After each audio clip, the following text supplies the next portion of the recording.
Welcome to Conversations with Kay. I'm Kay Ryder. And every week I talk with Vermonters who are leaders in the fields of government, healthcare, education, the arts, and community life.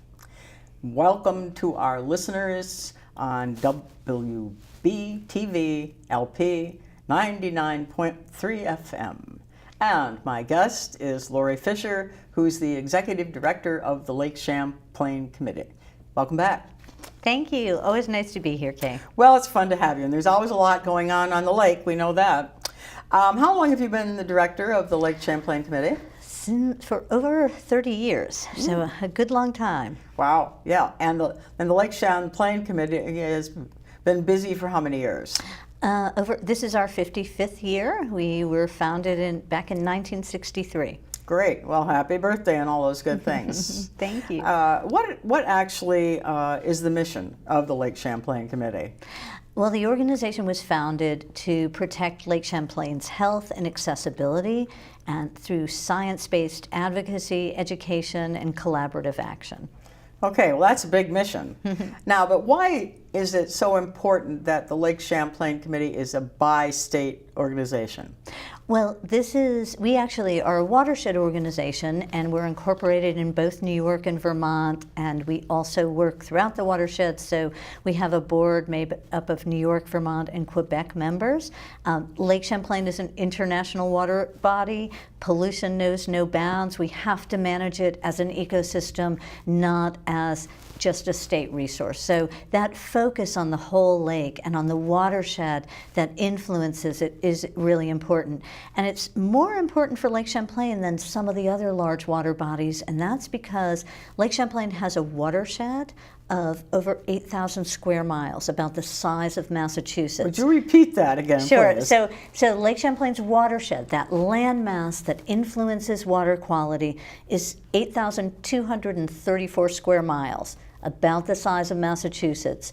And unlike the Great Lakes, where a small acreage influences a small acreage in the water, about 18 acres of land has the ratio of land mass to water acreage is about 18:1 for Lake Champlain. And so there's a lot of land influencing water quality. And that's why it's even more challenging and very important to focus on the two states and the province whose actions really influence water quality. Now, the Great Lakes are huge, and they also have very little population around them, except for Chicago and places like that.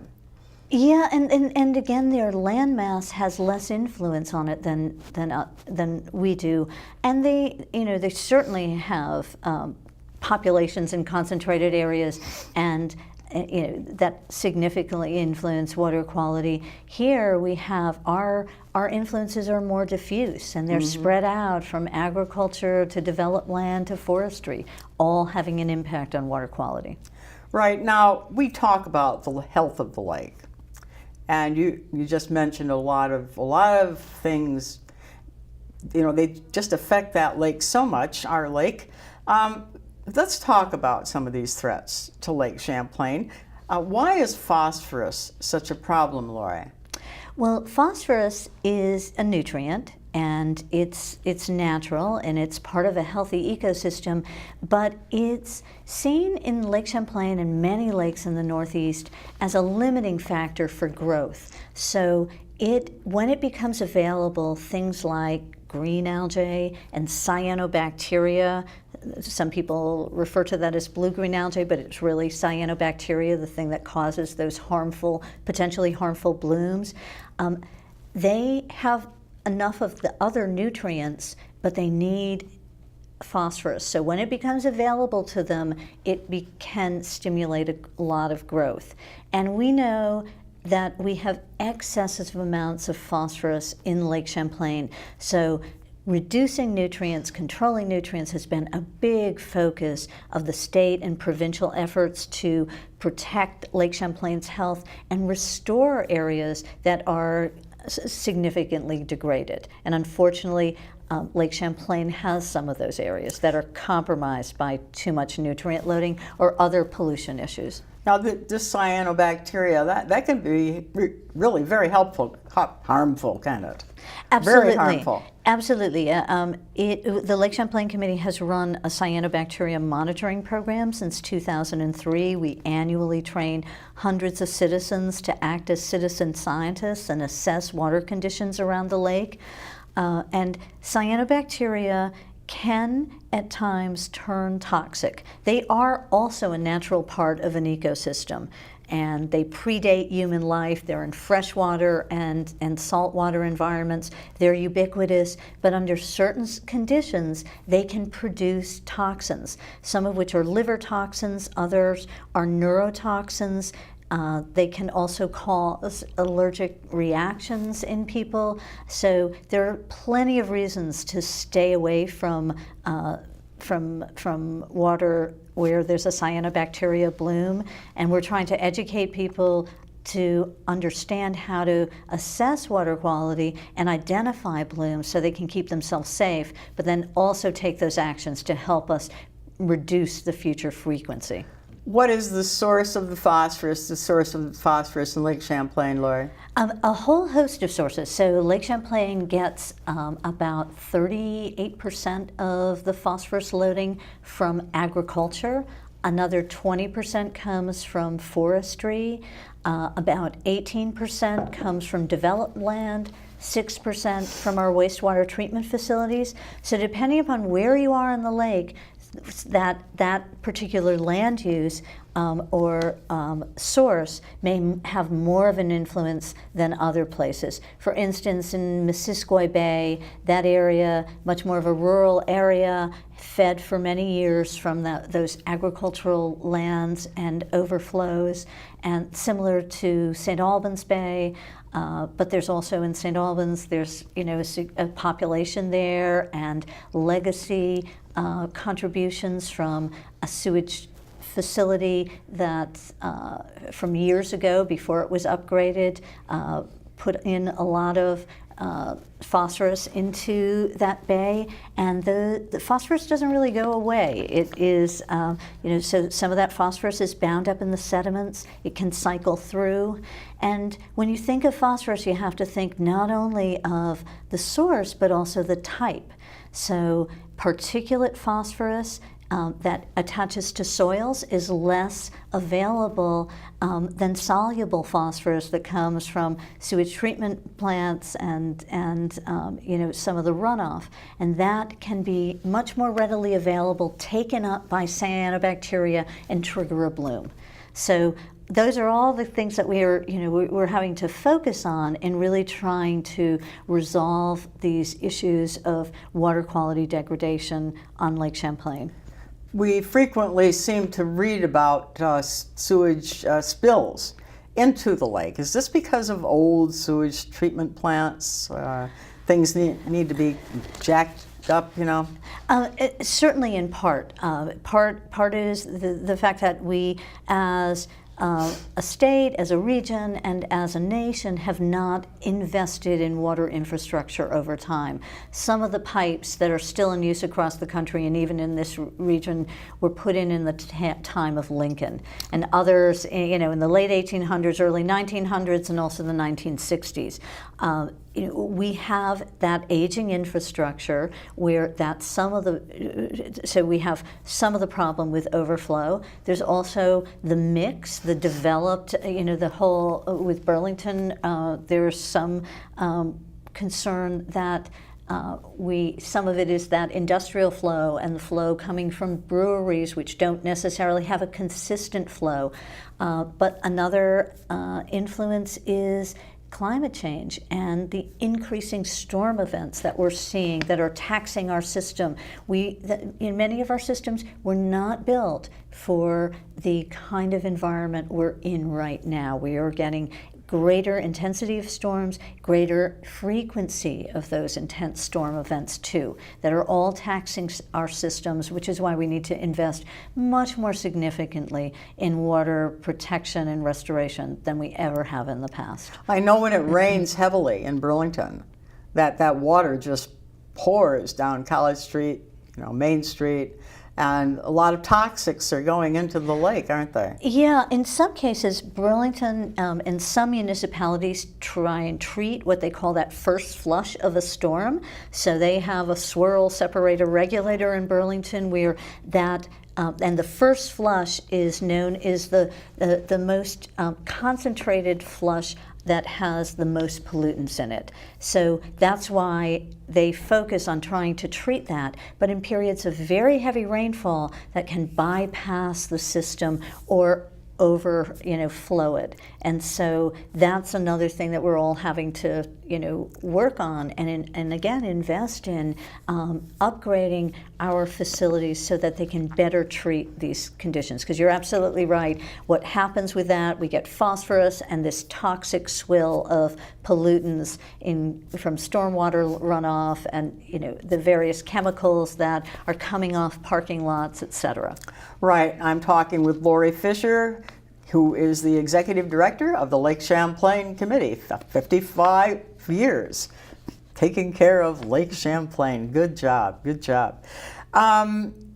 We always have invasive species coming into the lake, little critters and things that we don't want. Yeah. So what's up there? Well, Lake Champlain has about 50 aquatic invasive species that we know about.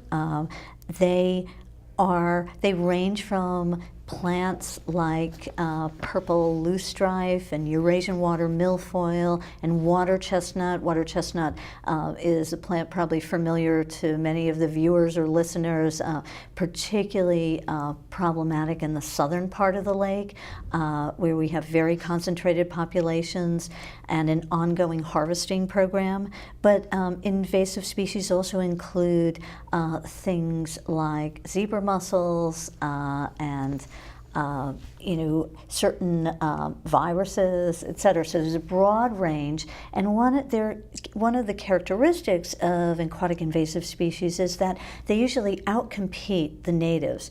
And they're more tolerant of certain conditions, and often they're more tolerant of polluted waters. So you can be, what you can do is change the ecosystem over time, and that we're seeing those kind of changes happen on Lake Champlain.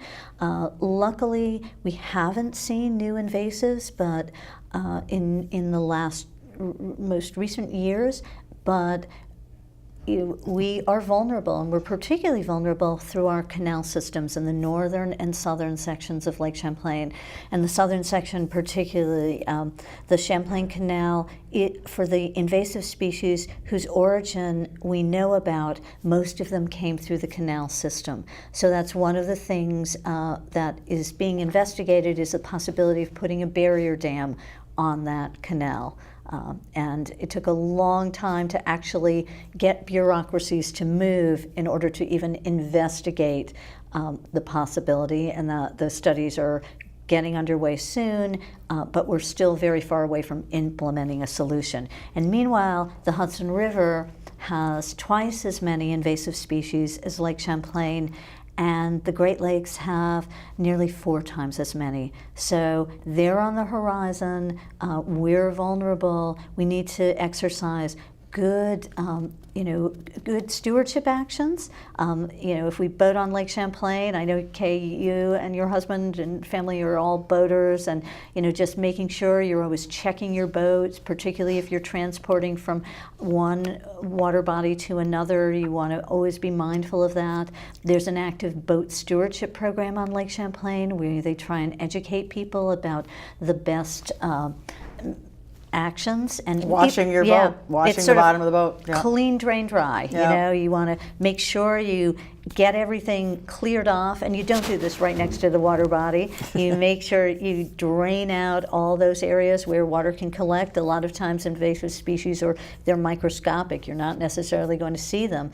And then you want to make sure you dry things out very well. And that's the same approach whether you've got a kayak or a paddleboard, or you have a motorboat.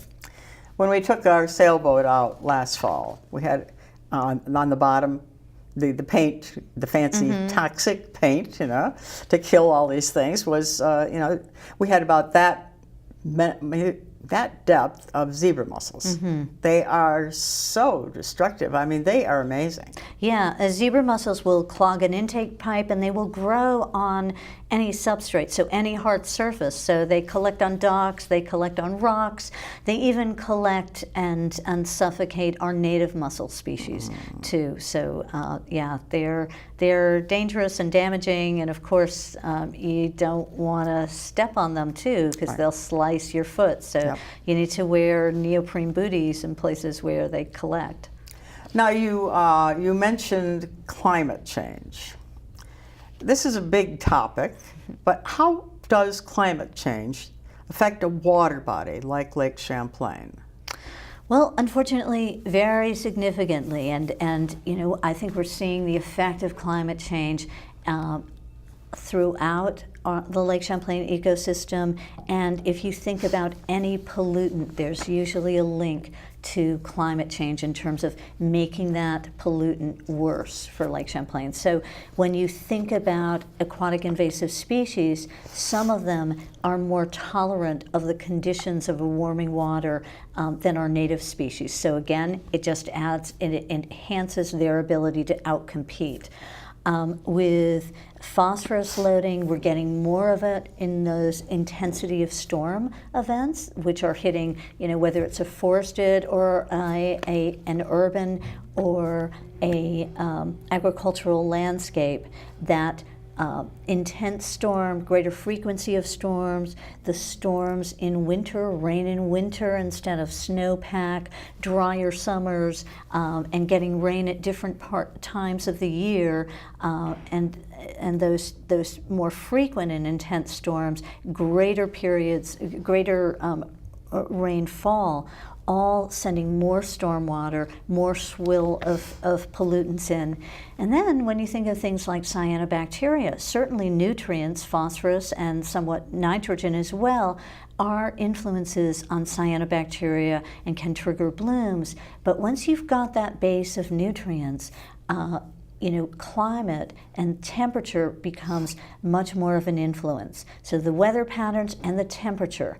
Since we've been taking temperature profiles on Lake Champlain, which began in the early 1960s, the surface water temperature of some of our bays in August has increased by over 6 degrees Fahrenheit. That is a significant ecological change. And you know, most of the areas where we recreate, they're shallow, okay? So they're gonna warm up faster. And so we have a lot of people coming together and also an area of the lake that can warm up faster and potentially be just ripe for bloom conditions. Right. I'm talking with Lori Fisher, who's the executive director of the Lake Champlain Committee. And you mentioned people, volunteers, monitoring the lake. Now, what are they looking for? Where are they? Are they all over? Well, they are in terms of our cyanobacteria monitoring program. We have run that since 2003. We annually train over 300 people to monitor, and for viewing audiences, I can show this picture of a typical bloom. Blooms often start out as little, potentially green, fuzzy dots, and can turn to pea soup green. And but they don't always show up like that. They can be very different. So we have a whole variety of educational materials on our website, and we also run training sessions throughout the summer to educate people, not only to be monitors, but just to be more mindful and to learn how to recognize cyanobacteria. You brought some special gloves here.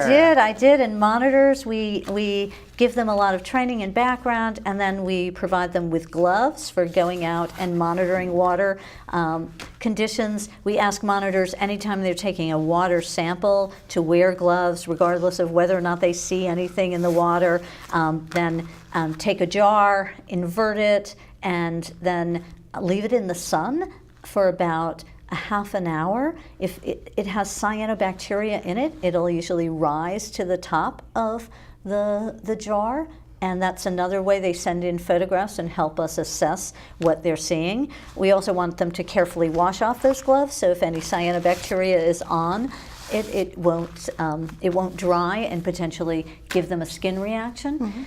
But those monitors assess conditions at over 100 sites on Lake Champlain and our inland lakes. The state of Vermont in particular is really trying to make a concerted effort to model the program that the Lake Champlain Committee initiated at other state parks so that we are getting reports on conditions. And those monitors report at least on a weekly basis from the beginning of June. We started June 10th this year, the week of June 10th, and they go through the end of September and even later if they're still around. And that's another situation we're seeing with climate change. When we first began the program, monitors started monitoring around July 4th and we're done by Labor Day. Now we're seeing an extension of that season, of the potential for cyanobacteria blooms. And already we've seen low alert conditions in several lakes. Lake St. Catherine, a feeder stream to Lake St. Catherine in Poultney, Vermont, had a bloom last week. Lake Iroquois, we saw a low alert conditions, and even in Mallett's Bay. Mallett's Bay is not an area that's particularly prone to blooms, although we have seen early season blooms in Mallett's Bay. There are a few areas, a dog beach at Niket Bay State Park in Colchester had a modest cyanobacteria bloom. In those situations, we ask monitors, if at all possible, to monitor on a daily basis. And all those reports get vetted by the Lake Champlain Committee and our partners at the Department of Health and the Department of Environmental Conservation. Then they go up on a data tracker, which is housed on the Vermont Department of Health's website and accessible to anybody with internet access. We also provide a weekly email to interested citizens. So Kay, I know you and your husband get our weekly emails about conditions around the lake. Anybody can sign up. They can just get in touch with us at lcc@lakechamplaincommittee.org, and we can pass on that information, send them links to information.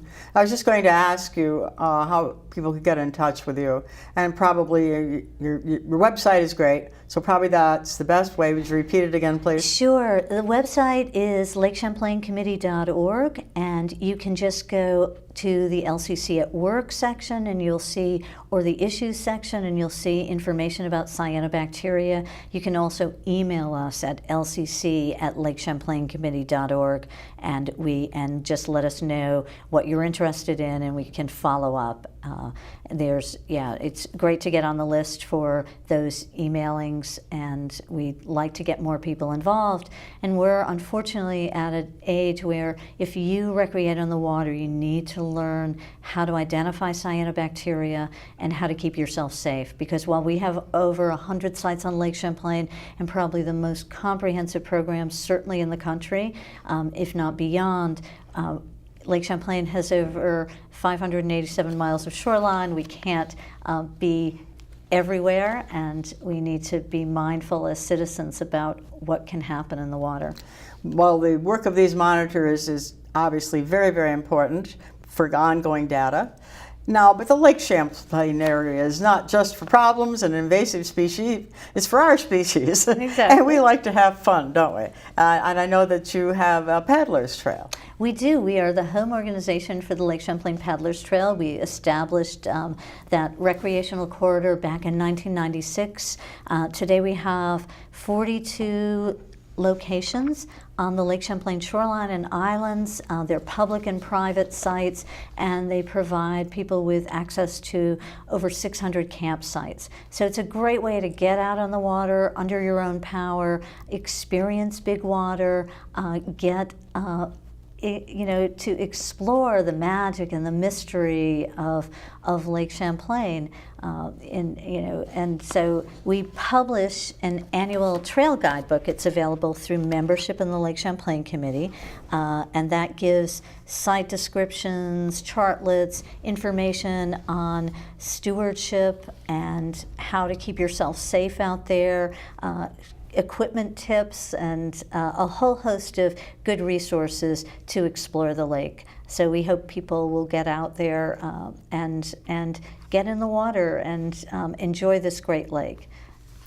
Yeah, well, now another thing is that what can we as citizens do? And there's been a lot of talk about one-use plastic, like straws and bottles. Yeah. We are part of an effort to really raise awareness about the ubiquitous nature of plastics in our environment and how that really impacts our water quality. We're seeing plastics show up increasingly in our waterways, and they come from a whole host of sources. But we, as an organization, have been emphasizing a move away from single-use plastics because there most always are always alternatives for that. So thinking about things like a straw. Do you really need a straw to drink water when you go to a restaurant? And in fact, there's a campaign being unveiled today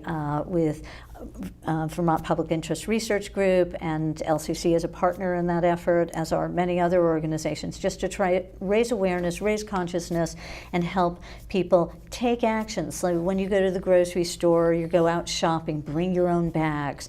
Those plastic bags often end up somewhere not contained, they break down, and the plastic fibers that we're seeing in our waterways, and they've done tests even on Lake Champlain and finding that fish are taking up those little plastic fibers. We don't know the long-term impacts, but they get through our sewage treatment facilities, and they also break down. Plastic takes a long time to totally break down. So it's going to take thousands of years for plastic to totally break down, but it will break into smaller pieces. And those are ones that we're seeing showing up in Lake Champlain and other waterways across the country, around the world. Yep.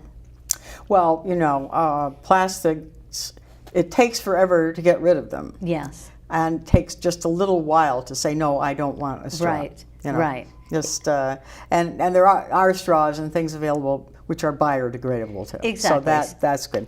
Now, Lori, we don't have a lot of time left, but I'm curious, do you have a favorite spot on Lake Champlain or near Lake Champlain or a view of Lake Champlain? I mean, you have a favorite place? I think I have many favorites. I love just the view of Lake Champlain and the Adirondacks coming into Burlington. I love swimming in Kingsland Bay. I got married there. That's a place that I hold dear in my heart. Flat Rock on the New York side of the lake, and the Split Rock wild forest mountain areas on the New York side are just magnificently beautiful. The islands of the lake. Lake Champlain has this unique treasure trove of islands. Night Island, where actually the Lake Champlain Committee Board is going to be meeting tomorrow, is one of my favorite places. It's a marvelous place, full of magic. Yes, Thank you for coming, Lori. Thank you for having me. And thank you for joining us on Conversations with Kay.